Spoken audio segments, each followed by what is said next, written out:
escape to Southern Point.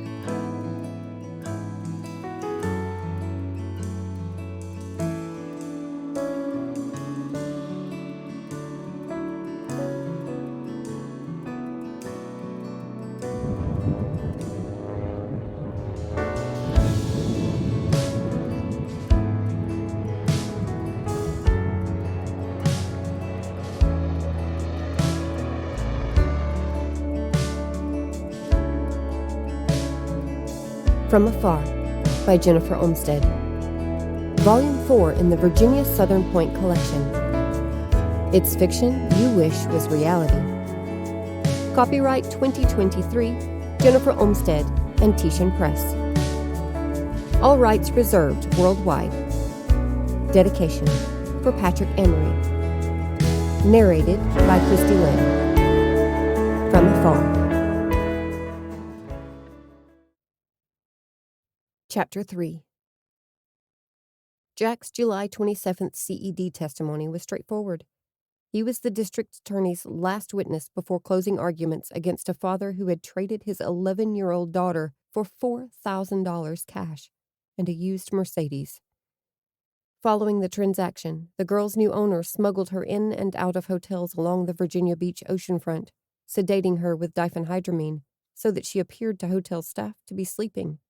That made both transporting her and trafficking her downright effortless. In each hotel room she entered, she was subdued, raped, and sodomized by her uncle's clients, who traveled to Virginia Beach from as far away as Montreal and paid $3,000 cash each for breaking the girl in. 5 days into her abduction, a hotel housekeeper discovered her staggering, disoriented, from suite door to suite door, along the 20-story building's concierge floor, a thin stream of pink liquid trailing behind her on the white combed wool carpet. It was this track of DNA-rich blood and urine, a direct line to the room she last occupied, that served as evidence in prosecuting her abductor, along with the 2 Johns who paid to rape her that night. The girl, whose name was Mimi, endured 2 gynecological reconstructive surgeries and 3 weeks in the hospital before entering a local children's shelter to begin whatever level of recovery she could achieve. There would be 2 trials for Mimi's abduction and trafficking, a real family affair. Her father, her seller, who scored the new Mercedes, was up first. Her buyer in the queue for trial number 2 was her uncle. With Jack on his way to court, Isabel ran a bath while making a quick sweep through the barn house. Once a working dairy barn, the family who sold the house and its creekside 10 acres to Jack and Isabel had converted the monitor-style structure to a living space in the 1960s. Accessing the 1-story building through its front door landed the resident or visitor at the north end of a 12 by 60-foot central hall, originally the barn's center aisle, with a rough-hewn beam ceiling rising to 17 feet at its peak, and 3 wagon wheel chandeliers. A paned double door at the back end of the aisle drew in sunlight throughout the day. Along the east side of the aisle was a large open kitchen with a separate exterior door, a formal dining room, and a large living room, each leading into the other through an arched doorway. On the west side of the aisle were a guest suite, laundry room, and master suite. Jack and Isabel lined the spacious center aisle with bookcases, a vintage secretary, a love seat and chair, and an antique sea chest. They danced along its wood floor some nights, made love on the old wing chair next to the wood stove one Sunday morning, filled it with rented chairs and tables, and hosted both of their families and a handful of friends for Christmas dinner 2 years in a row. Alone in the house, they held far too many karaoke duets after splitting a bottle of wine, their tone-deaf warbles echoing against the high walls and soaring ceiling. Jack had converted the large poultry coop behind the house into a garage and workshop. Save its crappy HVAC system, the Christoff homestead, as Jack called it, was perfect. All it needed was a dog to click along the pine floors, bark at the mail carrier, snore on the living room sofa in the afternoons, and make Isabel feel safe when Jack was gone overnight on special assignments. The Christoffs had a plan for that. Jack had completed their application to adopt either a K-9 Academy dropout or a retired police canine. They did know that they would adopt a German Shepherd. They didn't know when. But, with them both 34 years old, they could wait. They had time for the right match. Out of the bath, and in one of Jack's t-shirts, Isabel cruised to the house and picked up misplaced items, swept the kitchen floor, pushed the dishwasher's start button, and moved on to the master bedroom to get ready for work. The rest of her weekday prep was on 20-minute autopilot. She sat in front of a window, taking in the quiet landscape behind the house while braiding her hair and applying lipstick, eyeliner, and blush. She browsed the closet for a blouse, skirt, and fake snakeskin flats, and got dressed. It was too hot for a blazer, so she skipped that step. She made a cup of coffee for her commute to a shared office space on the Virginia Beach Southern Point line, and then moved her briefcase next to the front door so she wouldn't forget it. Straightening back up after setting down the briefcase, she saw an unmarked police cruiser turn off the road and into her driveway. For a moment, she indulged in the fantasy that it was Jack driving the car, that he'd forgotten his phone, or that the judge continued the case, sending Jack back home to her for the day. But it wasn't Jack. No way. The car bounced too fast up the gravel lane. Country boy that he was, Jack knew to take it slow over the potholes and rough patches. If he had been in a hurry, he would have bypassed the driveway altogether, veered off into the grass, and coasted over the lawn instead. She grabbed the handle of her briefcase and squeezed it tight as though the leather-wrapped metal was her oldest brother Eric's hand. The hand she had held at their father's funeral 23 years earlier. Held so desperately she was sure her fingers would break when the Reverend Janus Richard and her father's casket passed by their church pew, when she knew she couldn't hold herself up one more second without her brother's support. With her free hand, Isabel grabbed the doorknob to steady herself. Captain Marcia Casey, her cropped platinum hair beaming through the vehicle's windshield, was behind the wheel. Isabel started counting out loud, counting down the handful of seconds left of her life as it was, as she loved it, as she wanted it to stay. Captain Casey was smart, dedicated, and perennially overworked. She was at Isabel's house today, only for a duty that she could not or should not delegate. Her cruiser lurched to a stop in front of the barn house, kicking up a cloud of dust. Isabel made out another person in the car. A man's uniformed arm opened the passenger door. "Okay," she whispered, before taking a deep inhale and exhale. She hadn't considered that Jack could have had car trouble and hitched a ride home with his captain. "It's okay," she whispered. It was evident a moment later that the man exiting the passenger side of the vehicle, opening Marcia's car door and walking with her toward the house, was not Jack. The officer carried a clear bag holding Jack's neon yellow phone. He was present and on duty for an official DN, a death notification. Officers accomplished the DNs in pairs. Jack had conducted dozens of the visits in the Christoffs' 5 years of marriage. Isabel dropped the briefcase and pushed down the front door's levered knob. A shaft of sunlight flooded the open entry. She shuffled backward until the wall stopped her, grinding her shoulder blades into its rough, textured plaster. Accepting what was in front of her required distance from where she was, where they had been, she and Jack, when she watched him drive away from the barn house at 7 a.m. She froze there. No escape from what Marcia Casey had driven 22 miles from Virginia Beach's 1st Precinct to Southern Point to tell her. That meant that during the first of the last 2 hours, when Isabel was taking a bath, lolling in bath bomb-infused water, debating whether she wanted crab cakes or pasta for dinner, texting to schedule a pedicure, Jack was dying. It meant his death was brutal. His injuries so traumatic that paramedics and emergency room docs could not resuscitate him.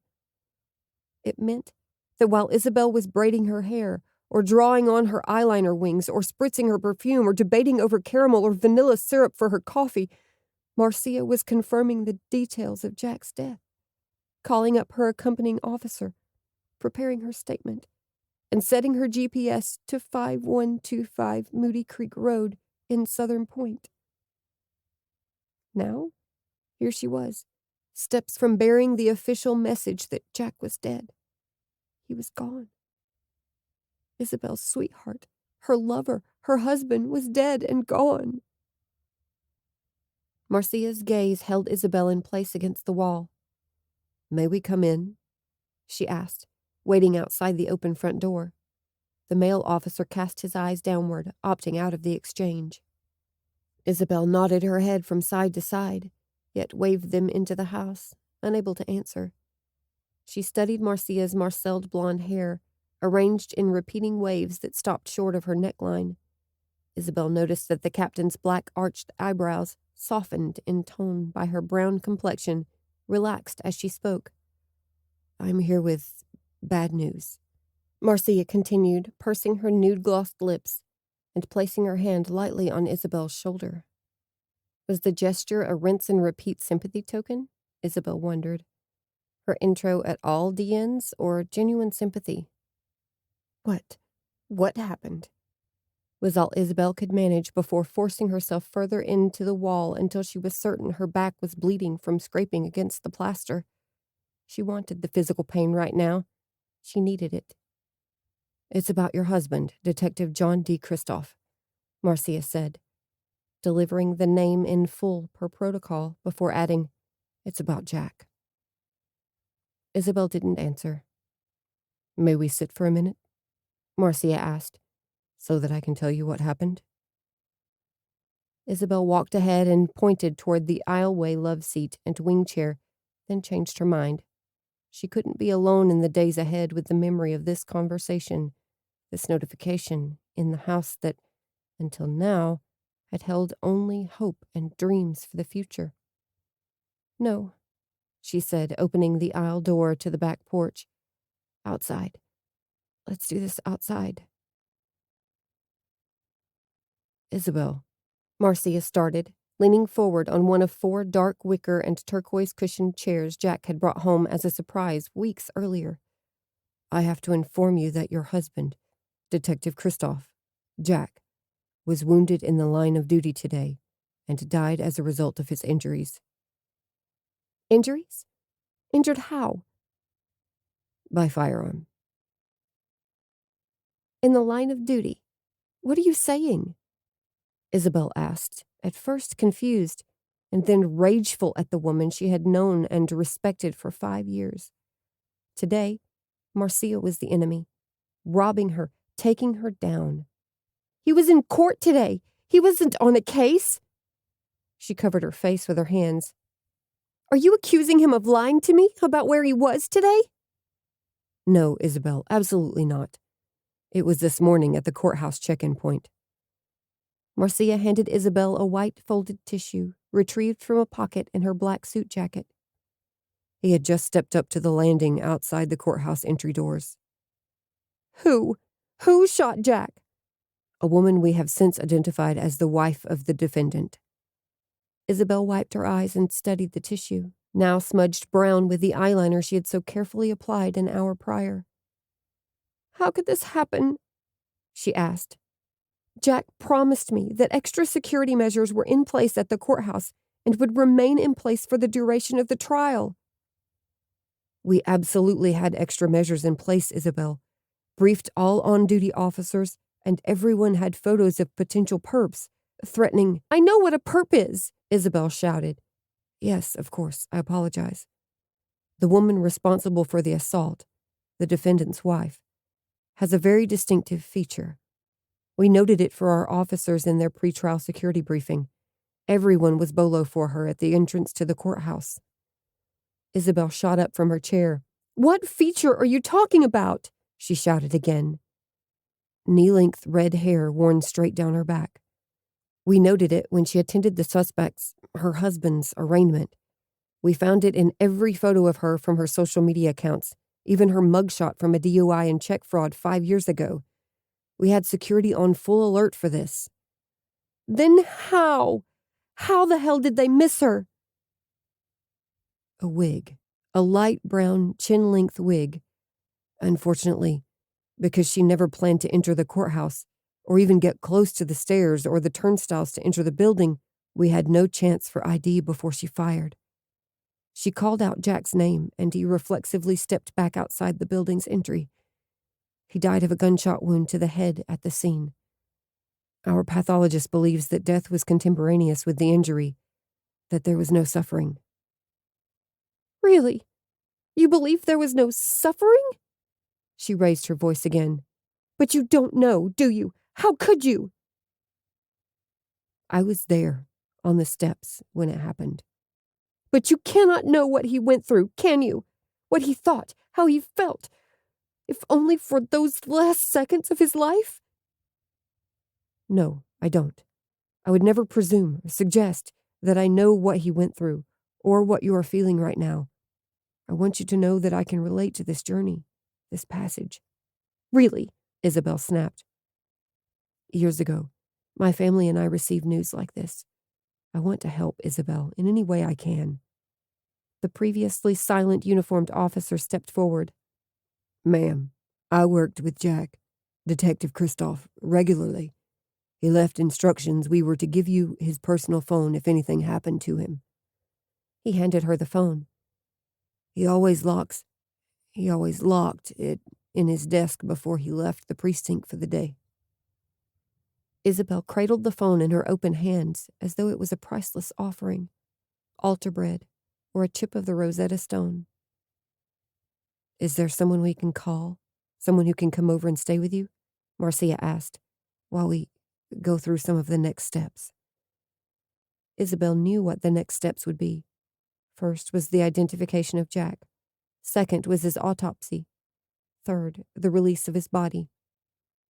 She couldn't process any more steps beyond that. Eric Bryant, my brother, she mumbled. I'll call Eric. Okay, Marcia said. We'll wait. He's in Richmond. It'll take 3 hours for him to get to Southern Point. No problem. Marcia glanced over at the other officer. If you allow us, we'll wait with you until he gets here. Can I get you anything? Can I answer any other questions?